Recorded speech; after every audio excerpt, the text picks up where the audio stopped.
Betul ke polis dan ATM pantau kita guna UAV masa PKP baru-baru ni? Korang pernah dengar tak pasal UAV? UAV merupakan pesawat tanpa pemandu atau dalam bahasa Inggerisnya Unmanned Aerial Vehicle, UAV. Ia dikenali dengan nama drone. UAV tidak memerlukan juruterbang untuk mengendalikannya. Walaupun jika korang pernah tengok UAV yang mempunyai saiz yang besar, tapi sebenarnya ia tiada ruang untuk pilot. Disebabkan itu, ia memiliki dua kelainan, iaitu sama ada dikendali secara kawalan jauh atau boleh diterbangkan secara bebas berdasarkan rancangan yang telah diprogramkan dengan sistem automatik dinamik. Pesawat kecil ini boleh berkomunikasi menggunakan radio dan Global Positioning System (GPS) dengan sistem kawalan di darat. Ia adalah satu kaedah untuk mendapatkan imagery dan pantas cekap di lapangan. Hasilnya pula akan diproses menjadi mozaik ortofoto yang merupakan asas kepada pemetaan Digital Surface Model (DSM) dan juga video output. Kalau korang nak tahu, sebenarnya terdapat pelbagai jenis bentuk, saiz, tata rajah dan ciri-ciri sebuah UAV. Jika kita perasan pada masa sekarang banyak perbaruan dari segi teknologi yang canggih pada UAV. Penggunaan UAV dalam bidang ketenteraan khususnya dalam Malaysia tidak ketinggalan dan sekarang semakin canggih. Kebanyakannya digunakan untuk tujuan pemetaan dari segi udara dalam pelbagai tujuan untuk tactical planning, engineering, pembinaan, topografi, mengawasi kawasan yang tertentu terutamanya pemantauan di pesisiran pantai, sepadan dan juga sesetengah pihak yang menggunakan pesawat tanpa pemandu ini untuk mengumpul maklumat. Menjawab persoalan awal-awal tadi, memang betul. Pada tahun 2020 di ambang COVID-19, di mana Malaysia telah menggunakan drone ataupun UAV untuk membantu memantau masyarakat terhadap pemerintahan kawalan pergerakan. Perkara ini menunjukkan bahawa penggunaan UAV di dalam bidang keselamatan Malaysia semakin maju. Satu-satu UAV yang mempunyai pelbagai jenis sensor yang berbeza, contohnya LIDAR, CMOS, SAR dan sebagainya. Setiap sensor diletakkan di UAV mempunyai berat dan fungsi yang berbeza. Sedikit info mengenai sensor LIDAR. Sensor ini paling kecil mempunyai berat sehingga 2 kg, manakala yang besar pula mencecah 15 ke 16 kg. Jumlah UAV yang ada pada Angkatan Tentera Malaysia semakin meningkat disebabkan oleh keberkesanan pesawat itu membantu dalam menjalankan misi. Jadi untuk video kali ini, kita mulakan dengan beberapa UAV yang ada digunakan oleh Angkatan Tentera Malaysia. CW25DE merupakan pesawat UAV milik syarikat Melvers Sense Sdn Bhd. Melvers adalah nama singkatan kepada Malaysia Vision Unmanned System. Ia mempunyai teknologi tinggi terkini oleh syarikat yang menggunakan kepakaran tempatan.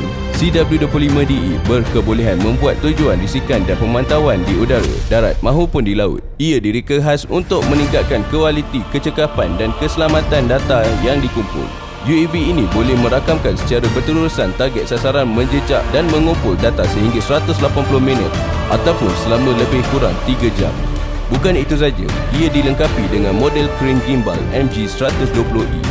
Kamera ini mampu merakam video pada resolusi yang tertinggi, iaitu pada resolusi 1080-50Hz dengan 30 kali zoom. Ia mempunyai EEO sensor dan juga IR sensor yang mampu merakam pada resolusi 640x512 dan 2 kali digital zoom. Kamera pada pesawat ini mempunyai resolusi yang baik ketika melakukan operasi pada waktu siang dan malam. Mampu menyelesaikan misi yang berbeza dalam ruang lokasi yang besar dan berbahaya dengan selamat. Juruterbang boleh mengendali pesawat ini sambil memeriksa perisian GWAF Eagle Map melalui bilik kawalan. Perisian GWAF Eagle Map ini ialah kerjasama Melvers dengan syarikat GWAF, iaitu syarikat UAV dari China. Perisian ini memberikan pilot untuk fungsi misi merancang video pengawasan remote untuk take off dan landing, di mana ia akan memberikan maklumat mengenai situasi semasa dan apakah tindakan yang sepatutnya dilakukan UAV. UAV ini berkebolehan berlepas pada ketinggian 4,000 meter hingga 6,000 dari aras laut. Boleh melakukan penerbangan rintangan angin maksimum 17 microsecond.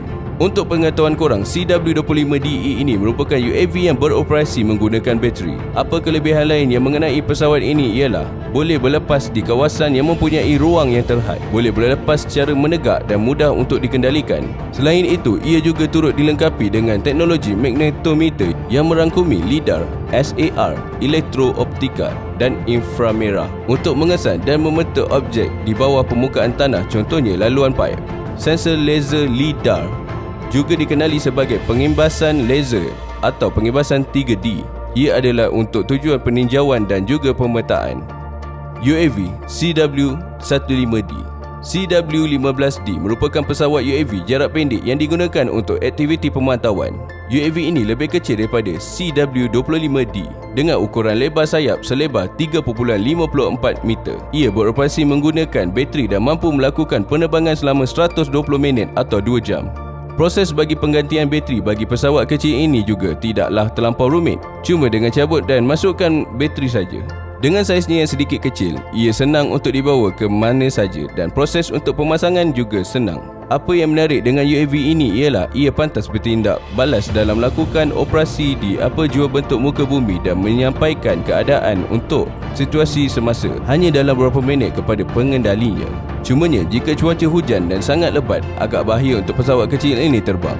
Dan disebabkan oleh Malaysia mempunyai awan yang agak rendah, UAV ini tidak boleh terbang melebihi tinggi awan.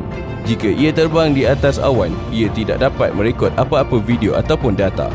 Direka khas untuk terbang dengan baik walaupun berhadapan dengan rintangan angin. Maksimum rintangan anginnya bagi UAV ini adalah 10.8 microsecond sehingga 13.8 microsecond. CW-15D dilengkapi dengan kamera gimbal model MG120E, iaitu model yang sama yang digunakan oleh CW-25D. Ia mempunyai fungsi track dan follow.